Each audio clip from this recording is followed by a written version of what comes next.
I never thought I'd hear my own daughter say the words, "I sold your mansion and took the cash." But that was only the beginning of the betrayal I didn't see coming. She forged my signature, emptied accounts, and tried to drag me across the world before everything blew up in her hands. The police arrived at my door, not for me but for her. And as her life unraveled, I learned the painful truth behind why she did it, and why I finally refused to save her. If you want to know how a mother survives the ultimate betrayal, and what a daughter discovers when love stops being a shield, keep watching. Before we continue with this story, make sure to subscribe to the channel as we have a special story that'll be released soon. I was pruning the hydrangeas when I heard the front door slam hard enough to rattle the old picture frames in the hallway. My hands were still damp with soil when my daughter appeared at the edge of the garden path, dragging 2 heavy suitcases behind her. She didn't look at the flowers, didn't look at me, just stood there in her expensive sunglasses and forced a bright, brittle smile that didn't reach her eyes. "We're going tomorrow, Mom. I sold your mansion and took the cash." For a moment, the shears slipped from my fingers and landed in the dirt. The world didn't spin or crumble. It simply paused, like even the breeze needed time to understand what she had just said. She was so proud, so certain she had executed some brilliant maneuver. She lifted her chin as if waiting for admiration, or maybe for panic. She expected me to fall apart. Instead, I wiped my hands on my apron and looked at her the same way I used to look at her when she was 6 years old and tried to hide a broken vase behind her back. She mistook my stillness for shock. "I know it's sudden," she continued, adjusting her sunglasses with an air of practiced indifference, "but I found a buyer fast. All cash. No inspections. We leave in the morning. I already booked our flights. New place, new life. You'll thank me later." The arrogance in her voice was sharper than any blade I'd held in that garden. She had always mistaken control for love, entitlement for protection. She thought swooping into my quiet morning with 2 suitcases and a forged signature made her powerful. She thought taking the house where her father and I built our entire lives would force me to follow wherever she pointed. "You sold my home," I repeated, not in anger but in quiet disbelief at the child I had raised. She laughed softly like I was being dramatic. "Mom, don't do that thing where you get sentimental. It's just a house. And trust me, I got a great price. Way more than you would have gotten. You should be thanking me." She leaned in as if sharing good news. "I took care of everything. You don't have to worry about anything anymore." There it was, the same rehearsed tone she used whenever she needed money, approval, or forgiveness. Or all 3. I let her talk. She explained how she had handled it all behind my back, how clever she'd been navigating the paperwork, how easily she had managed the sale. She spoke with the confidence of someone who had never known consequences, someone who thought the world bent around her. What she didn't know, what she couldn't even imagine, was that my husband and I had made a decision years ago, long before her debts, her schemes, her growing carelessness with other people's lives.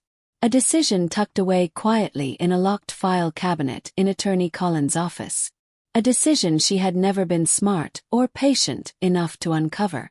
So I simply nodded, letting her revel in her victory. If she thought selling my home would break me, she hadn't learned a thing about the woman who raised her. I walked back into the house slowly, leaving my daughter on the porch still talking about airline baggage limits and exchange rates as if she hadn't just announced the theft of an entire lifetime. The air inside the house always felt different, soft, settled, carrying the weight of every year my husband and I had lived here. 45 years. Nearly half a century tucked into every corner, every stair creak, every sun-faded patch on the hardwood floor. I paused in the foyer, letting my hand rest on the banister. My husband sanded and stained it himself the year our daughter turned 12. She had walked down those stairs in a sequin dress for her first school dance, cheeks flushed with excitement. Now she swept past it without a glance, too focused on phone calls and fabricated urgency to notice the pieces of her childhood she was so eager to discard. The living room smelled faintly of cedar. My husband built the bookshelves along the wall shortly after we moved in. He said a home needed books the way a garden needed roots, something steady to grow around. I traced the spines of the old volumes he loved, remembering the nights he read aloud while I knitted in my favorite chair. Our daughter used to curl up on the rug between us, asking question after question. She had been so curious then, so present. Somewhere along the way, that little girl learned to trade curiosity for convenience, presence for pride. I moved into the kitchen, where the sunlight poured through the windows just the way he liked it. He used to whistle in the mornings while frying eggs, always off-key, always cheerful. Even when the years grew heavy, even when the illness began its slow work, he never stopped whistling. This kitchen held the memory of every breakfast we ate standing at the counter, every argument softened by a shared cup of coffee, every quiet evening spent washing dishes side by side. My daughter never saw any of that. She breezed through this room in expensive heels, always in a hurry, always on the way somewhere more important. She never saw how his hands trembled when he washed dishes near the end. She never noticed the way he kept a chair pulled out for her, hoping she might sit and talk the way she used to. In the hallway, I passed the framed photographs we hung over the years. Vacations, birthdays, Sunday afternoons in the yard. The pictures from her teenage years told a story all on their own. The slight turn of her body away from us, the widening distance in her eyes, the gradual shortening of her visits home. Each frame captured a moment of us losing her, inch by inch. I stepped into our bedroom last. His slippers were still beneath the nightstand. I couldn't bring myself to move them. Some things felt like anchors even in grief. I sat on the edge of the bed and breathed in the quiet.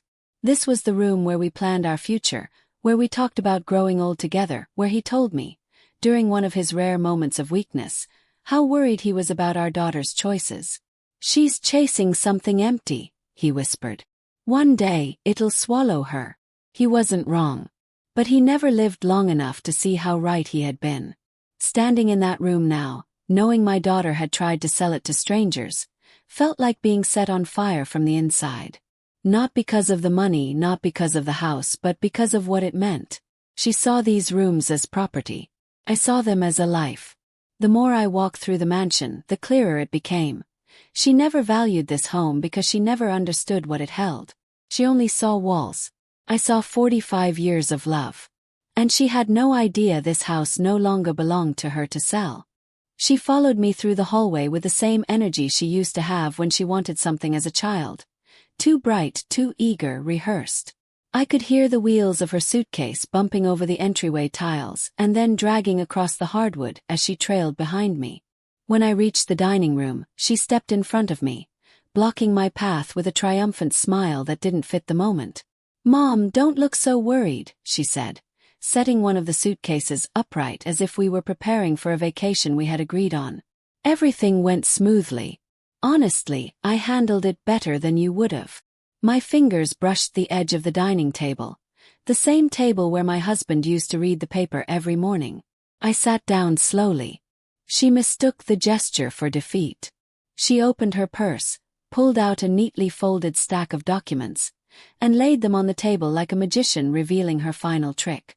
"I signed for you," she said, tapping a page with glossy red nails. "Your signature looks exactly like this. I practiced for days." She said it with such pride, as if mastering fraud were an accomplishment worthy of applause. She slid the paper closer to me, angling it so the sunlight hit the bold signature. Her imitation of me, at the bottom of the sale contract. "I mean, come on, Mom. It's not like you were going to handle this yourself." She laughed lightly. "I saved you time." And honestly, no one questioned it. Nobody even blinked. She leaned forward, lowering her voice to a conspiratorial whisper. "Do you know how easy it is to forge a signature when people assume older women don't know what they're signing anyway? They don't look twice. They just check boxes, file papers, and move on." I watched her, not the papers. The curve of her smirk, the way she pushed her sunglasses onto her head like a crown, the slight bounce in her stance. She didn't just think she outsmarted a system. She thought she had outsmarted me. "You should see the buyer," she continued, tossing her hair back. "He's already planning renovations. Something modern," he said. "Honestly, the house needs it." No offense, but this place is old. She said it like an insult, but I didn't flinch. And the money? I asked quietly. She brightened. Already transferred. Full cash payment. Straight into my account. Well, technically yours, but I'll manage it better. The audacity didn't surprise me. Not anymore. I folded my hands on the table, my breath steady, my shoulder relaxed. Everything she wasn't expecting. Are you angry? She asked, suddenly sensing my calm. Because you're very quiet. I met her eyes, and that was when a flicker of uncertainty appeared in hers. Just a flicker. Small but there. You forged my name, I said softly. On a legal document. It's not a big deal, she snapped quickly. It's done. It's final. And honestly, Mom, you should be grateful. You could barely keep up with the bills here. I solved everything. She had no idea what she was saying. No idea what she had done. No idea what was coming. Because I knew something she didn't. The house she bragged about selling wasn't legally mine to sell anymore. And it hadn't been for years. Her forged signature meant absolutely nothing. And soon she was going to find out just how big of a mistake she made. She pulled out a chair across from me and sat with the confidence of someone who believed she had just saved us both. Her voice softened, her posture relaxed, and suddenly she was performing affection the way some people perform for an audience.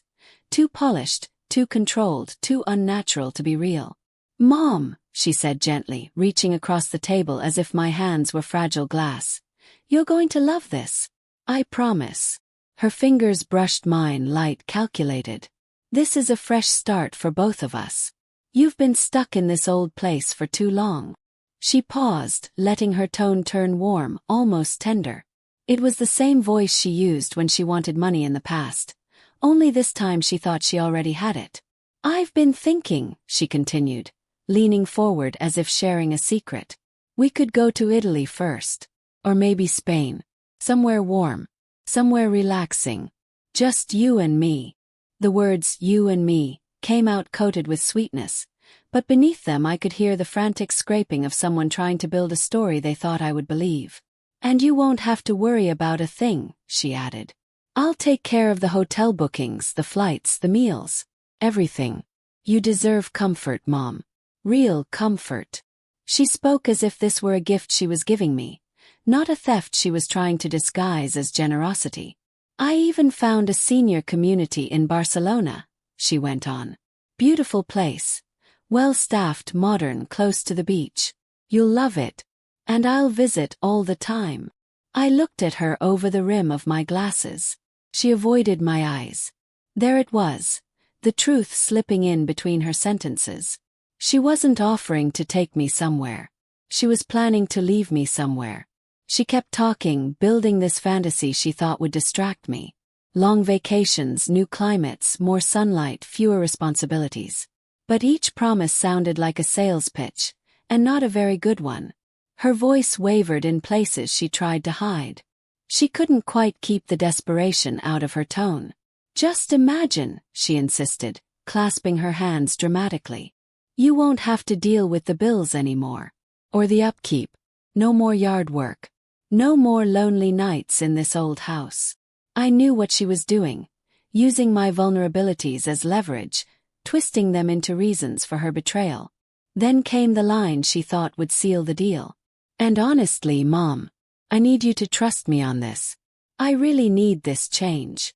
She hesitated on the word need, and there it was. The truth finally cracked through the surface. She needed money. Not for a trip. Not for a new start. Not for us. For herself.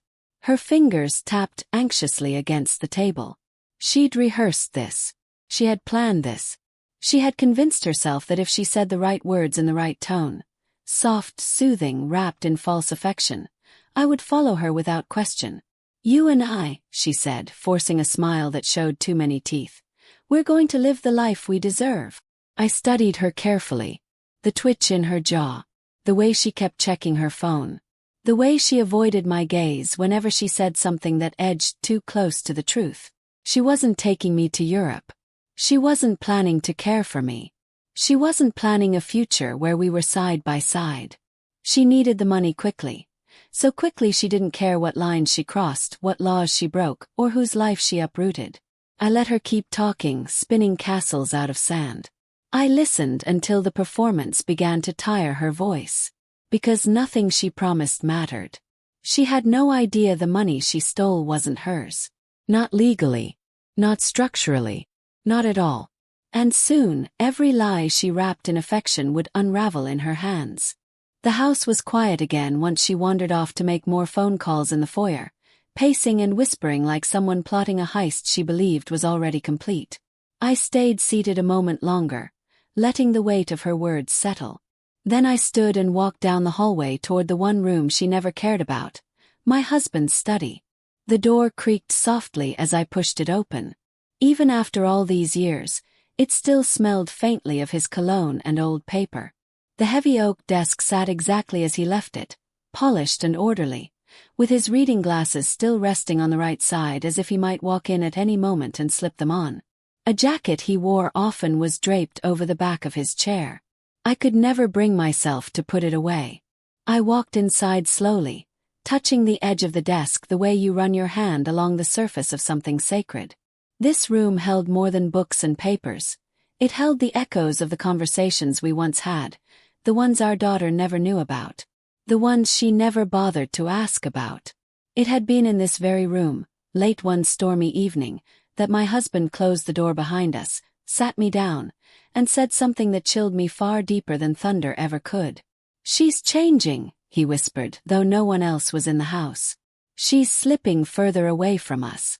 And one day, Eliza, one day she might try to take something that isn't hers." At the time I thought he was being dramatic. A father worried about a daughter who was growing too fast, chasing things she didn't yet understand. But he wasn't speaking out of fear. He was speaking out of experience. He had watched her choices, watched her care less and demand more, watched her begin to view us as stepping stones rather than family. He pulled out a folder from the drawer, one thick with documents neither of our children had ever seen. "We need to protect this home," he told me. "Not because of money but because this house is our story. And we can't let someone careless rewrite the ending." I remember the feeling that rose in my throat as he explained the plan, placing the house into an irrevocable trust, legally untouchable, safe no matter what happened, safe even from our own daughter if she ever strayed too far. We met Attorney Collins the following week. A quiet man with silver hair and a precise way of speaking. He explained every detail in a calm, steady tone while my husband nodded with a heavy seriousness. I remembered signing my name with a mixture of reluctance and relief, wondering if we were being overly cautious. But my husband squeezed my hand afterward and said, "One day, you'll understand why this had to be done." He was right. Standing in his study now, surrounded by the quiet presence of everything he left behind, I understood fully. My daughter thought she had stolen something valuable. She thought forging my signature was enough. She thought the house was just property she could flip for fast cash. But the house she tried to sell wasn't mine, not in the way she imagined. It was legally shielded long before she ever dreamt of stealing it. She had forged a signature, yes, but on paperwork that carried no legal weight. She had sold a home she didn't have the rights to. And the buyers she bragged about. They would soon realize what they had purchased was nothing but a fraud, and her name was on every questionable line. I placed my hand on the back of my husband's chair, feeling the smooth wood beneath my palm. "You protected us," I whispered. I knew now that everything he put in place was about to unfold just as he predicted. He had seen the cracks long before I did.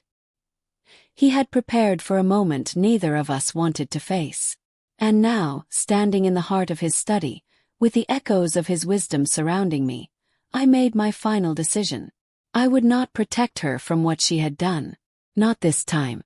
She returned to the dining room with her phone pressed to her ear, talking loudly enough for me to hear every inflated word. Something about transferring funds, something about locking in the numbers before morning. When she finally hung up, she tossed the phone on the table as if she had just closed $1 million deal. "Mom," she said, leaning back with her arms crossed smugly, You don't have to worry about the money. I already moved it. I pretended not to understand. Moved it where? She grinned, the kind of grin that only appears on the face of someone who believes they've played the world like a game. Into my account. Well, into yours technically, but don't worry, I'll handle everything. I moved all the sale funds the second the buyer wired them. Every cent. She almost looked proud. As if taking the supposed money from a house she didn't own was an act of brilliance.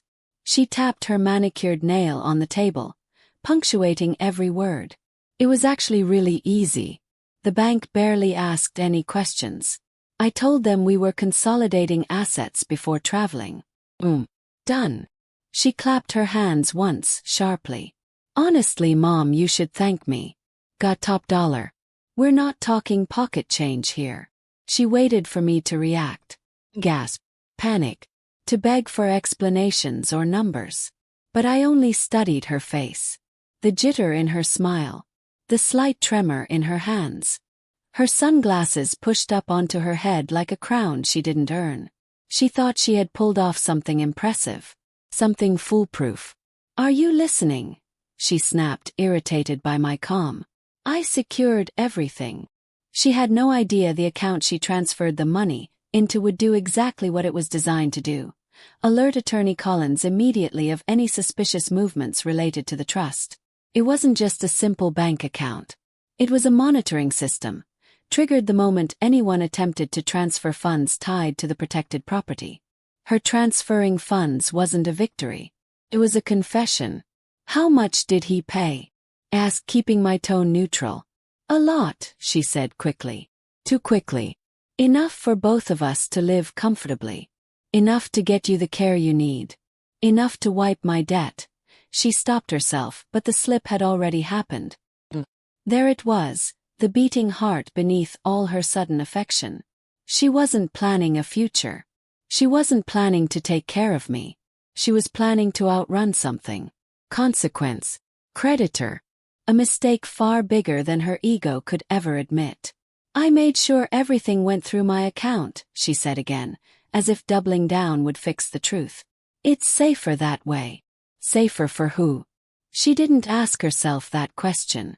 People who think they're invincible rarely do. I stood slowly, walking toward the window where the afternoon light cast long shadows across the wooden floor. My husband used to say that greed always reveals itself. Sometimes in words, sometimes in timing, sometimes in the way a person rushes a moment that should be handled with care. And she was rushing everything. Words, decisions, ways. I hope you're happy, she muttered behind me. I did this for us, you know. No, she didn't. Not even close. But I didn't say it. Because within hours, maybe minutes, the bank would flag the transfer. Attorney Collins would receive the alert. He would see the forged signature, the attempted sale, the illegal transfer of funds from a property she never had authority over. Her perfect crime would unravel the second her phone buzzed with a call she wouldn't know how to explain. I looked out the window at the garden my husband loved, the one he tended right up until the last month of his life. He prepared this house for every storm. And now, without knowing it, she had walked directly into one he built protections for. She thought she shocked me by stealing. But she was the one about to be shocked by the truth she never bothered to ask. I was still standing by the window when I heard a soft knock at the front door. Not the sharp, hurried kind my daughter used when she wanted something, but a gentle rhythm I had known for decades. For a moment I stayed still, listening.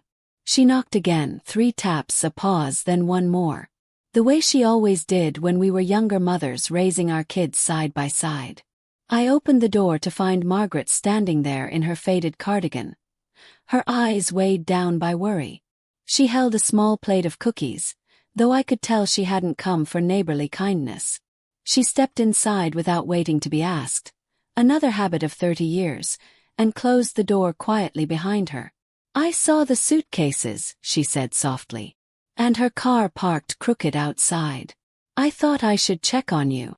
I gave a small nod, but before I could speak, my daughter's voice floated from down the hall, laughing loudly into her phone, bragging to someone about Phase 2 and how easy it all was. Margaret flinched at the sound. We moved to the living room, the room closest to the front door, where secrets felt easier to speak. She set the plate on the coffee table, then pressed her hands together, rubbing her thumb across her knuckles the way she always did when she was nervous. "I didn't know how to tell you," she began. "I've been trying to find the right moment for weeks." My chest tightened. "Tell me what?" She hesitated, looking toward the hallway to make sure my daughter wasn't coming. When she finally spoke, her voice was heavy with guilt. "She's been planning this for a long time. At least 3 months. I didn't react. Somehow it didn't surprise me. "She's been meeting someone," Margaret continued. "A man. At odd hours. In his car mostly. Sometimes he'd pick her up late at night. She thought no one noticed, but well." She gave a small, sad smile. "I'm not as blind as she assumed." My stomach went cold. "Do you know who he is?" "Yes." Margaret nodded slowly. "A real estate investor. The type who buys houses fast and flips them even faster. I heard their arguments from my porch more than once. He pushed her. Told her she was sitting on a gold mine. That she should act quickly before someone else did. That he needed her commitment." I felt something dark twist inside me. Not shock, confirmation. The missing piece clicking into place. "She told him," Margaret added quietly, "that you were getting older, that you wouldn't fight her, that she could convince you to go along with anything." That was the part that hurt. Not the scheme, not the stolen house, not the forged signature. It was the certainty that I would not stand up for myself. Margaret reached for my hand, squeezing gently. "She's not herself lately. Desperate. Scared. He's using her, but she's letting him. And when people get desperate, they'll do anything, especially if someone whispers promises into their ear." From down the hall, my daughter's laughter rang out again, louder this time, forced and brittle. A laugh rehearsed. A laugh borrowed from someone else's plan. "She thinks she's in control," Margaret said. "But she's not.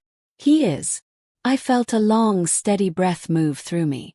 My husband had once warned me that our daughter might one day let the wrong person steer her life. I had hoped he was wrong. He never was. Margaret gave my hand one last squeeze before she stood. "I didn't want to get involved," she whispered. "But I couldn't watch this unfold and say nothing. You deserve to know the truth." After she left, I remained seated in the quiet, listening to the distant hum of my daughter's voice. Every sentence she spoke confirmed what Margaret had said. The rush, the secrecy, the arrogance, the blind confidence in someone who was using her recklessness for his gain. She thought she was running the plan.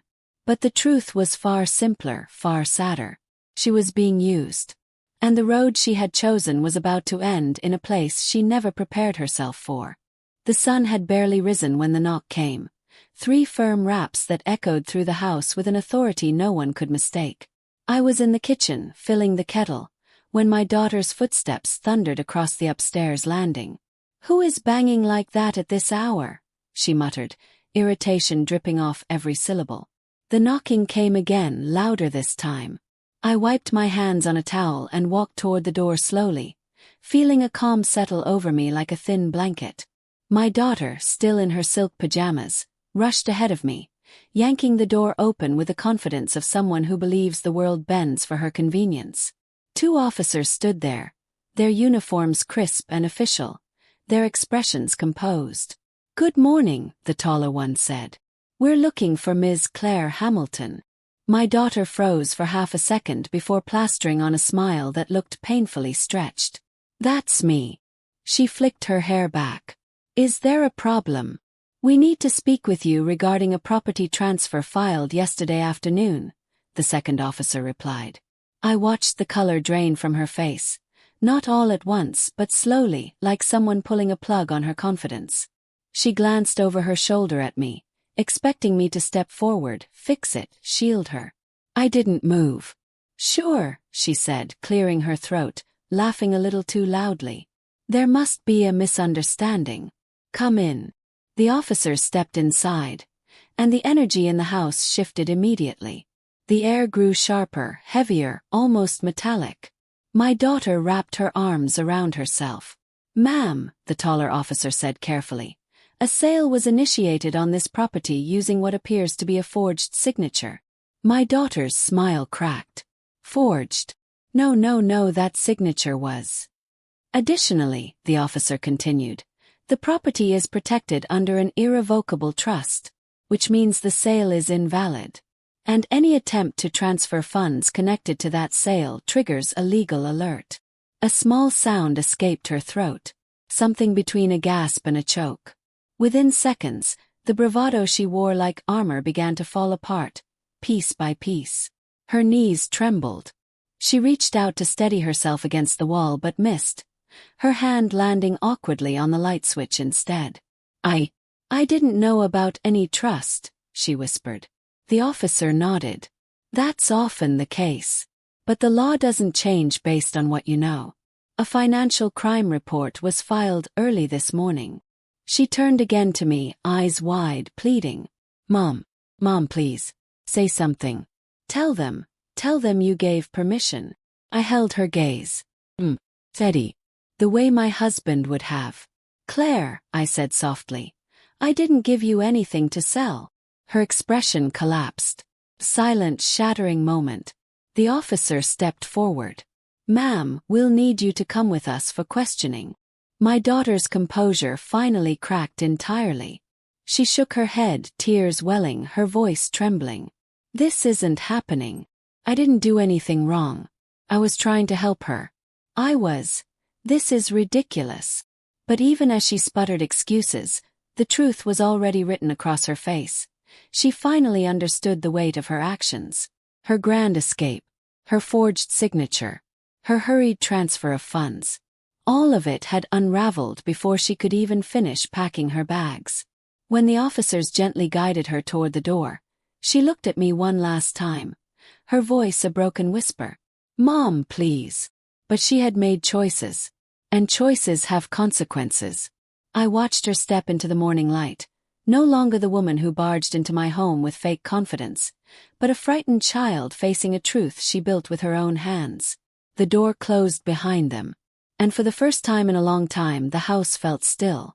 They paused in the doorway as if giving her one last chance to gather herself.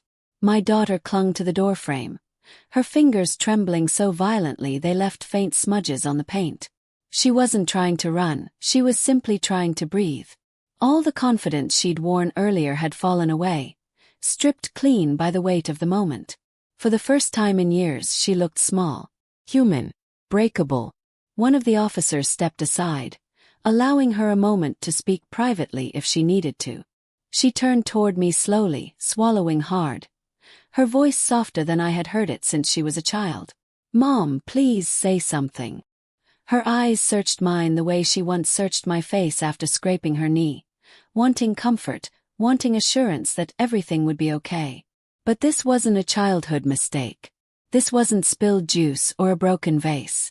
This was a deliberate choice shaped by months of deceit. A path she walked willingly, step by step, believing the world would bend to her desires. I stood a few feet away, hands resting lightly on the back of a chair, my posture calm, almost too calm. She took that stillness as rejection. "Mom," she whispered again, a crack slicing through the word. "Please." But all the years replayed in my mind like a silent film. Every moment she asked for more, every time she manipulated the truth, every time she took my kindness as proof that I would never say no. She used tears when it suited her, apologies when they were convenient, gifts when she wanted to soften me, and distance when my expectations didn't align with her wants. She grew comfortable in that pattern, certain that forgiveness was her birthright.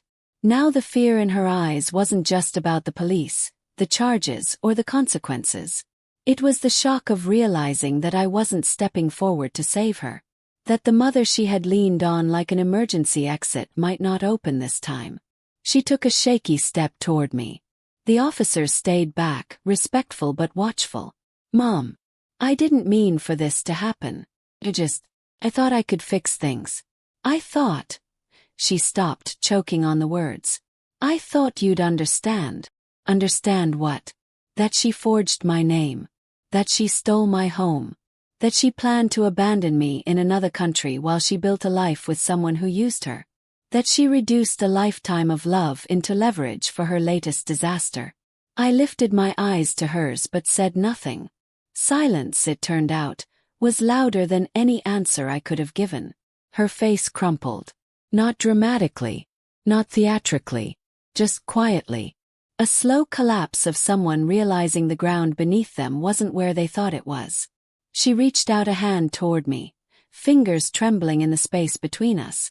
"Mom, please. I'm scared." And for a moment, just a breath of a moment, I felt a flicker of the love I once knew.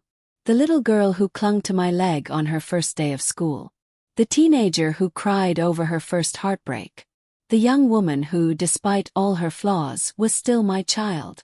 But then the truth settled back into place. Love doesn't erase accountability. And forgiveness isn't an endless well someone can draw from without ever refilling. So I stayed silent. Not out of cruelty. Not out of victory. But because this was the first time she was truly facing herself. And if I spoke too soon, she would use my voice as a shield.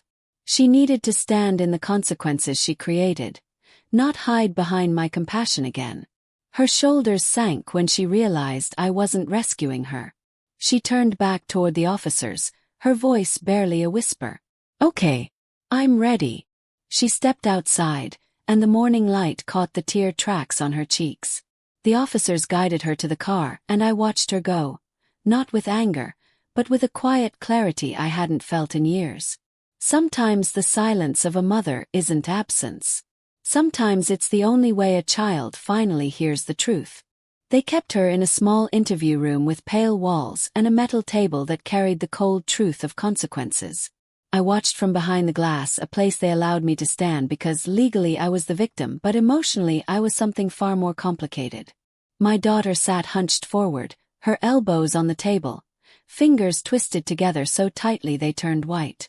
The bravado that had carried her into my house that morning was gone, replaced by a tremor she couldn't hide. The officer across from her spoke softly, calmly, giving her space to answer questions she kept dodging. But it didn't take long before the pressure of silence cracked her open. "I didn't have a choice," she blurted out suddenly. "You don't understand, I was drowning."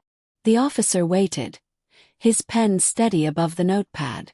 She took a shaky breath. "I have debt. A lot of it. Credit cards, loans, everything. I kept thinking I could catch up, but it kept getting worse." She stared down at her hands. "Every month I fell further behind." The room felt smaller as her confession spilled out, each sentence peeling away another layer of lies she had wrapped around herself. "And then I met him." Her voice tightened around the words, as if saying his name might cut her. "He said he could help.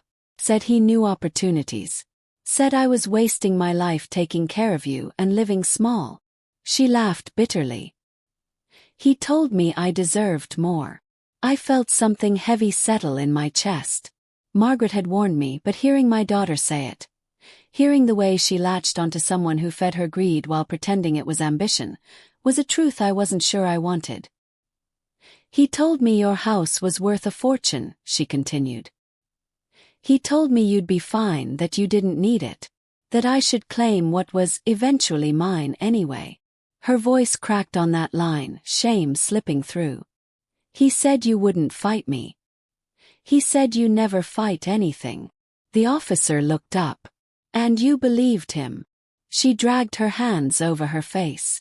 "Yes, I did. Because Mom always forgives me.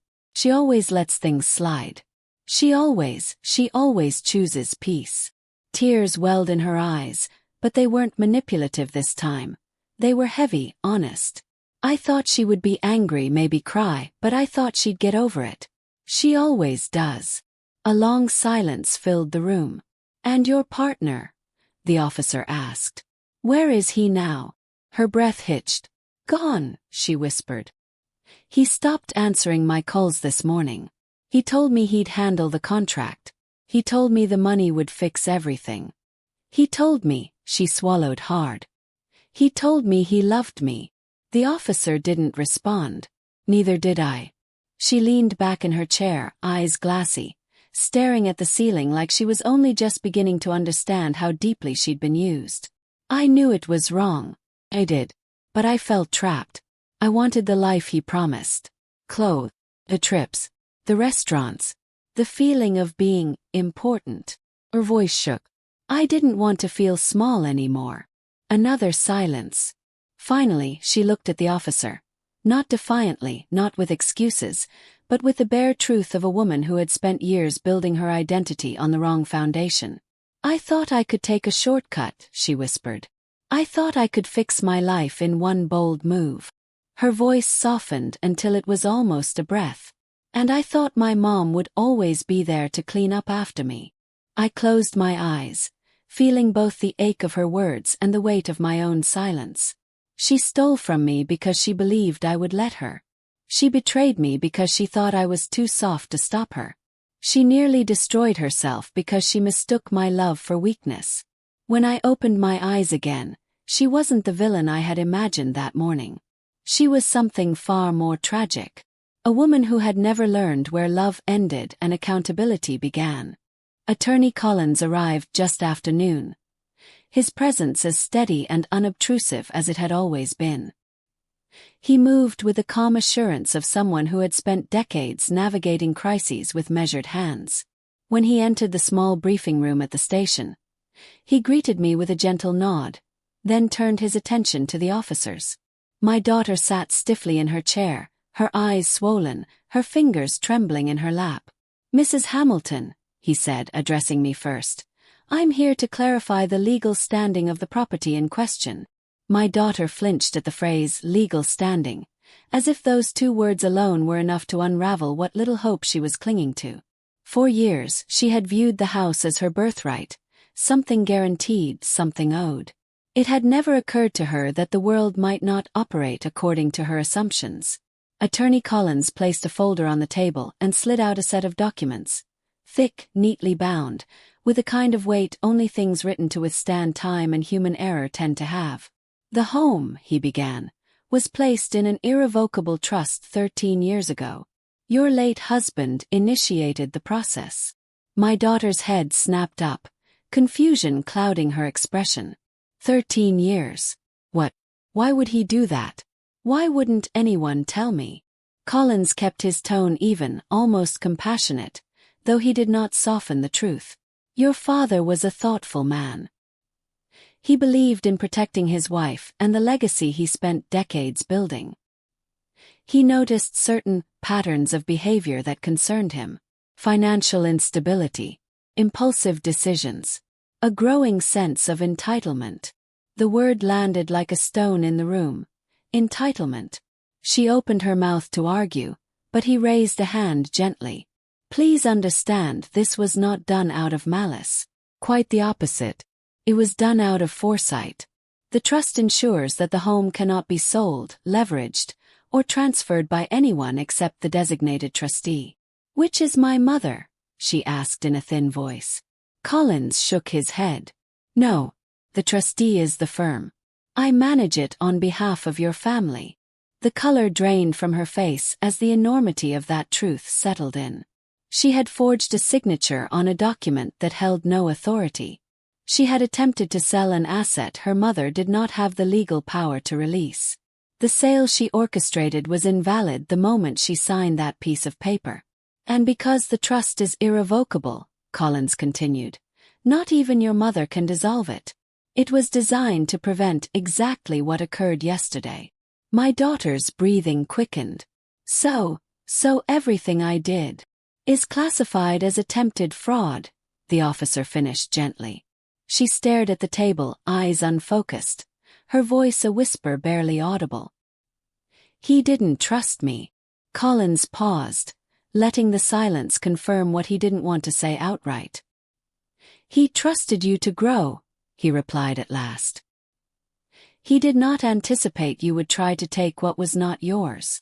Her shoulders folded inward, the weight of her father's disappointment landing heavier than the legal consequences. She wiped her cheek quickly, trying to hide the tears she could no longer control. Collins turned toward me then. "Your husband prepared for this, long before either of us imagined we would need such precautions. He loved you deeply, Mrs. Hamilton. He ensured you would never be uprooted or manipulated. I nodded, my throat tightening. I had forgotten how adamant my husband was that night 13 years ago, how he signed those papers with steady hands, how he insisted that safeguarding the home was safeguarding me. My daughter finally lifted her head, her voice cracking open. Why didn't you tell me? I looked at her, really looked at her, at the girl she once was and the woman she had become. And I understood the truth my husband saw long before I did. If she had known, she would have tried to find a way around it. The trust wasn't created to punish her. It was created to protect everything she never learned to value. The moment the words left the officer's mouth, something shifted in the air. Sharp, heavy, unmistakably real. My daughter had been holding herself together with fraying threads, but now those threads snapped all at once. The buyers have filed a lawsuit against you, the officer said calmly. Fraudulent misrepresentation, attempted sale of protected property, and unauthorized transfer of funds. Her breath caught. What? No, they can't sue me. I didn't. I wasn't. She looked around wildly, as if the room itself had betrayed her. I didn't lie. I didn't trick anyone. I had a buyer. He was ready. He wanted the house. The officer remained steady. He wanted a legal sale. You presented one that wasn't legal. That's the difference. She shook her head over and over, her hands clutching at her hair. But he agreed. He signed. He wired the money. He knew what he was doing. She jabbed her finger toward the door as if the buyer were standing just outside. This is his fault too. Attorney Collins exhaled softly. He is claiming you misled him and provided fraudulent documentation.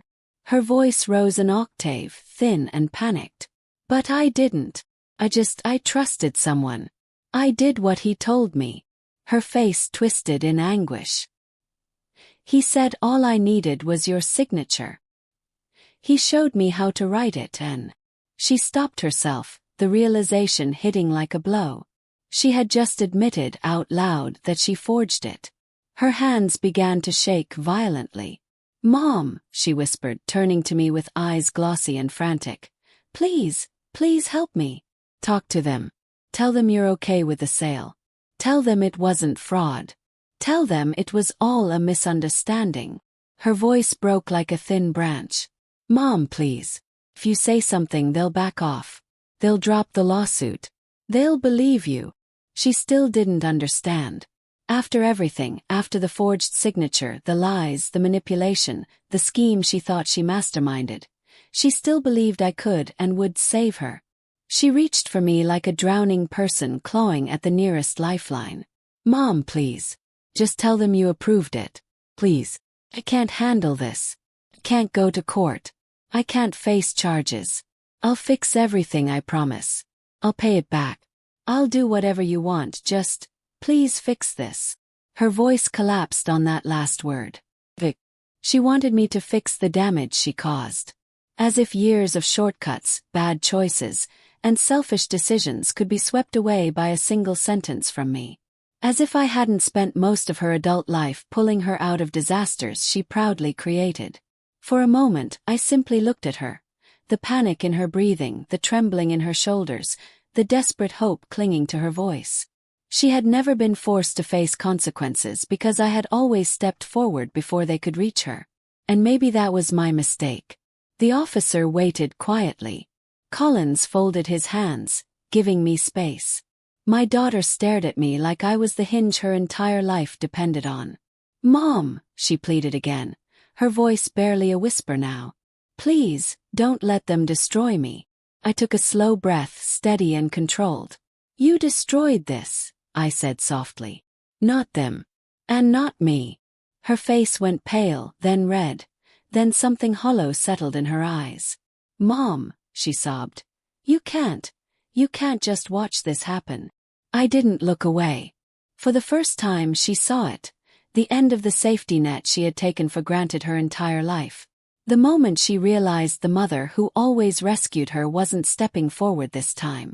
I wasn't abandoning her. I was finally allowing her to stand in the shadow of her own choices. She sat across from me in that small station conference room, her shoulders shaking, her breath coming in ragged bursts, her eyes swollen from crying. For years I had watched her unravel in smaller ways. Dramatic tears over small problems, frantic pleas whenever life pressed even lightly against her pride. And every time I had stepped in, softly, quietly, predictably, I picked up the pieces before she ever touched the consequences. But now, as she sat in front of me begging for the comfort she had always assumed was hers, something inside me shifted. Not with anger, not with punishment, with clarity. She wasn't a child anymore. And I wasn't a shield. I had spent decades absorbing the damage she caused, telling myself it was love. But what she needed now, what she had needed for years, was not another rescue. It was the space to finally face the reflection she had been running from. I folded my hands in my lap and breathed in slowly. "Claire," I said, using her name the way I only did in moments that mattered. "I won't let you be destroyed. But I also won't let you destroy me anymore." She blinked, confused. What does that mean?" "It means," I said gently, "I will make sure you have a lawyer who can guide you through this. It means I won't let you navigate this alone. But you will answer for what you've done. You will stand in court. You will face the buyer. You will acknowledge the fraud. And you will rebuild your life without using mine as the foundation." Her mouth parted, stunned. This wasn't the lifeline she expected. It wasn't the unconditional surrender she was used to. It was something new, something firmer, something she didn't know how to interpret. You're not going to stop them," she whispered. "No. You're not going to tell them it was a misunderstanding. No." A tremor ran through her body, like the world she knew had tilted off its axis. "But I'll help you find a path forward," I continued. "Not out of this, but through it. I'll cover the cost of a lawyer. That's all. No paying your debts. No covering your fines. No buying your way back to comfort." She stared at me as if seeing me for the first time. Not as the endlessly forgiving mother she thought she owned, but as a woman with boundaries. A woman she had pushed too far. A woman who had finally stepped out from beneath years of quiet exhaustion. "You're cutting me off," she breathed. "I'm setting you down," I corrected softly. "You've been dangling from my strength for so long that neither of us knew where you ended and I began. I cannot carry you anymore, Claire. And it's time you learn how to stand." Tears spilled again, but this time they weren't manipulative or dramatic. They were raw, honest, frightened. "I don't know how," she whispered. "I know," I said. "But you will. And I will watch. Not as your savior but as your mother. A mother who has done her part." She covered her face with trembling hands, the truth finally cutting through the noise of her panic. Her whole life she believed love meant rescue, that consequences were optional, that no matter how far she pushed, I would bend. But this was the last gift I had to give her. The freedom to grow. The dignity of accountability. The chance to finally see herself clearly. When she lowered her hands again, there was something different in her eyes. Not gratitude.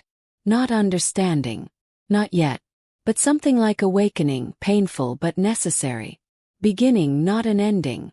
And for the first time in decades, I felt the weight lift from my chest. The quiet sense that I had finally stepped out of a life I had been living on my knees. The weeks that followed reshaped her in ways no lecture, punishment, or angry outburst ever could have. Life, stripped of shortcuts, has a way of revealing a person to themselves. And for the first time in her adult life, my daughter met the version of herself she'd spent years avoiding. Court dates became routine. Meetings with her lawyer filled the calendar she once reserved for dinners, spa appointments, and weekend trips. The buyer's lawsuit pressed down on her with a weight she could no longer ignore. She had to answer every question, sign every document legally this time, and sit through every consequence without the protection of her old arrogance. She moved back into her small apartment, the one she once called cramped, after selling most of her designer things just to cover basic expenses. The flashy car went first, then the jewelry, then the handbags she once paraded like trophies. Each sale chipped away at the identity she had built around appearances, revealing the fragile person beneath. She took a job at a local cafe. The kind where you stand for hours, greet people who barely look at you, wipe tables, and earn wages that force you to know the price of every grocery item before stepping into the store. It was honest work, exhausting work, the kind she once believed she was above. But she did it. And in the doing, something quieted inside her. Gone were the extravagant promises, the manipulative sweetness, the swollen pride. She no longer spoke about deserving more. Instead, she talked about learning how to budget, how to live within her limits, how to rebuild credit slowly and painfully. She talked about the silence in her apartment at night, and how she was learning to sit in it without fear. She didn't ask me for money. Not once. A boundary she took seriously now. Sometimes I saw her walking home in the evenings, tired, hair pulled back, uniform wrinkled, a paper cup of day-old coffee in hand. She moved with a humility she never used to know. Her steps slower, more grounded. Then came the day she showed up on the porch of the mansion she almost stole. She stood there quietly, her hands clasped in front of her, her gaze traveling across the windows, the shingles, the garden path that still carried the faint memory of her father's footsteps. She didn't come inside. She didn't ask to. She lingered like someone approaching a place of worship rather than a property. When she finally spoke, her voice was soft. "I didn't see it," she murmured. "Everything this place held. Everything it meant. I saw money. Opportunity. A way out of the mess I made." She paused, swallowing hard. "I didn't see you. Or him. Or us." The breeze moved through the hydrangeas as if answering her. She rested her hand on the porch railing, the same railing she leaned on as a teenager when she announced she was too grown for rules, the same spot where she slammed her keys down after arguments, the same place she once posed for photos before dances and dates and milestones that felt like they would shape her forever. Now the moment shaping her wasn't one anyone would celebrate. "I'm not asking for anything," she said quietly. "I just wanted to stand here and face what I almost destroyed." Her eyes glistened, but she didn't cry. Not dramatically. Not performatively. Just honestly. "I'm working on myself, Mom. I know it's late. I know I've hurt you. I know I broke trust one never should have touched." She took a shaky breath. "But I'm not running anymore. Not from debt. Not from responsibility. Not from myself." I didn't rush forward to hug her. I didn't rescue her from her own words. I simply nodded, letting her truth settle in the air between us. For the first time in her life, she wasn't asking me to carry her. She was learning to stand. And in that quiet, humble moment on the porch she once tried to steal, I saw a beginning. Not polished, not perfect, but real. The house felt different in the evenings now. Not heavier, not quieter, just honest. For so long, its walls carried the tension I refused to name, a kind of emotional draft I kept pretending wasn't there. But now, as the afternoon light faded across the wooden floors, I felt something I hadn't felt in a long time. Freedom. Not victory. Not triumph. Just a gentle release, like finally exhaling after holding my breath for years. I walked slowly through each room, not because I needed to, but because I wanted to. The house had survived things I never imagined it would. Grief, loneliness, aging, and yes, betrayal.